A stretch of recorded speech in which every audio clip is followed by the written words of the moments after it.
You know, one of the things that I did in my State of the State, I talked about what we are planning to do for the state of Alabama, rural Alabama. The 55 counties that consider themselves rural are basically rural because of their population amount. We talked about something called Great State 2019 Plan. And one of the things that we talked about, it was infrastructure. It is so important. If we're going to have economic development in any area, you have to have adequate infrastructure. And small towns have a difficult time coming up with the money to do things like what we're going to announce today.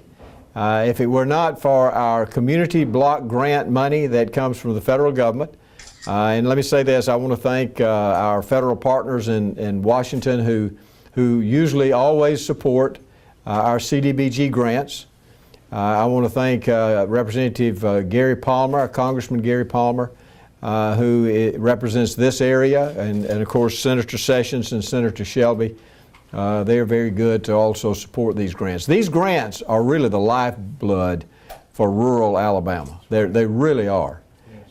And if it were not for these, so many cities would not be able to do the things that we're going to do. So we're glad to be with you all today. Listen, this 2 or 3 days ago, we announced 222 new jobs for this area up at Moeller Tech, $46.3 million. But it all starts with the cities and the county and the infrastructure and the people. That's where it all starts. That's how we can get these companies to Bibb County, is to continue to do things like we're doing here today. This grant, it's a great grant. It's for $450,000. It will affect almost 600 residents in the area here. And what it will do, it will replace a main sewer connection here in the city of Brent. But as I say, it is so vital to do these types of things.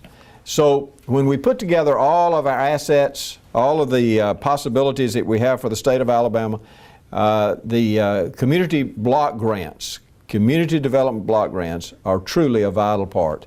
And so I am happy to be here with all of y'all today and announce this, and we're happy for Brent.